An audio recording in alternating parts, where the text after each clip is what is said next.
Last night's State of the Union address, President Biden outlining his case to raise taxes on billionaires. No billionaire should pay a lower federal tax rate than a teacher, a sanitation worker, or a nurse.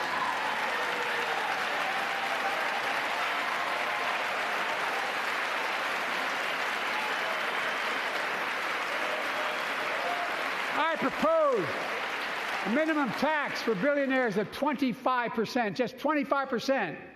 You know what that would raise? That would raise $500 billion over the next 10 years. All right, let's bring in pollster and political strategist Frank Luntz. Frank, I don't think it was a surprise to hear this. It had been messaged pretty clearly beforehand that he was going to touch on some of these issues. What do you think of the response? Well, I had a slightly different reaction from my focus group. I thought that he showed passion. I was surprised that he was as loud as he was. Clearly, he'd been rehearsing the speech again and again, and he did have several trip-ups. But that said, there are going to be probably 1 or 2% of Democrats who are going to return to him because he showed that he's still in command, that he still wants this job. But that's the point. My focus group said that this sounded too much like a re-election speech and not enough of a State of the Union speech, and in particular, that he focused too much on the past and blaming people for things that happened and not enough on the future and exactly what he would do. Okay, their take on that. I mean, I can understand because this kind of was his response. President Trump, former President Trump, spoke on Tuesday night after Super Tuesday. President Biden did not. And a lot of people said this was his official kickoff of the campaign, essentially. Well, you could see it. You could see it in the way that he framed the issues, that it sounded like a comparison. You can vote for the old guy, and this is what you're going to get, or you can vote for him. But that's different. And the problem with that is that we continue to politicize things that should be outside partisan politics. And you heard the shouting yesterday. You had a couple of hecklers. It tells us that not only are we in the so-called silly season, but that people are going to take a different approach to politics. It's going to be a really tough, nothing is off limits in campaign 2024. Frank, on this show, are we allowed to go back to the old style? You've chastised us so many times. You said grow. How should we be above all that, or can we get in the muck with everybody else? Do I have your permission to get in the muck, or do you still want me to be I don't know. There's no avoiding it, Frank. There's no avoiding it. I won't do it. It's my mission is not to analyze 2024 and encourage it. But Joe, but you give me a special dispensation to occasionally fight fire with fire. Yes, because I love your show.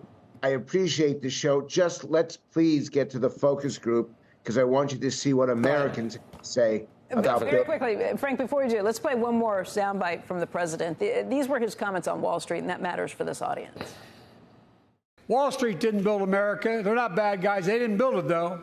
The middle class built the country, and unions built the middle class. I'm not anti-corporation, but I grew up in a home where trickle-down economics didn't put much on my dad's kitchen table. That's why I determined to turn things around so middle class does well. When they do well, the poor are way up and the wealthy still do very well. We all do well.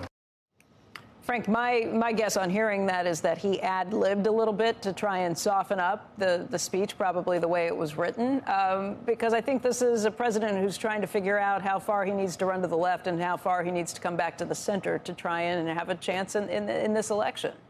I think you're right. Taking those shots, but saying I'm not anti-corporate America. I don't think Wall Street's bad guys, but. Well, that's exactly what Barack Obama used to do. He would state a point of view that was hostile to what he actually thought, do it for a sentence or two, and then that word, but.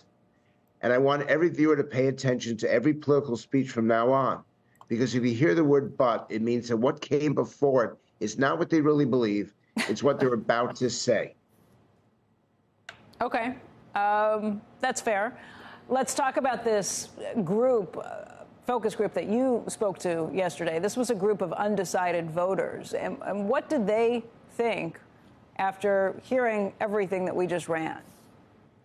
First, they thought that Joe Biden was passionate, but they reminded him of the grandfather at the dining room table. I have to admit, I started to laugh, and I usually don't laugh at these focus groups, because one of the people said it reminds me of my grandfather, that he just says stuff, and we're all looking at him in absolute shock. Second is that they do believe that there needs to be a change in Washington, but it's not raising taxes, it's cutting spending.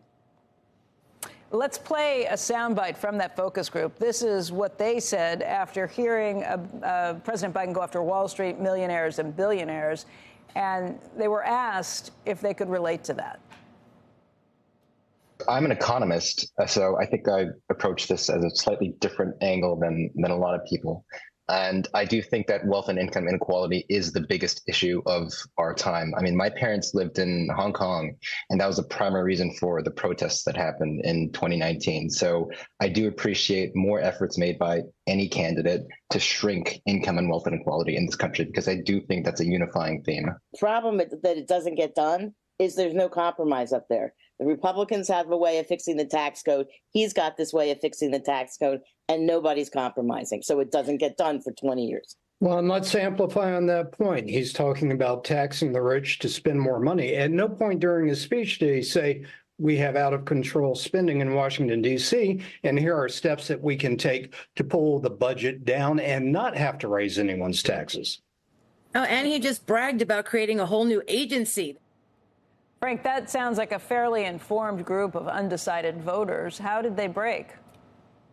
They broke 1/3 towards Donald Trump, 1/3 towards Joe Biden, and 1/3 absolutely no movement at all.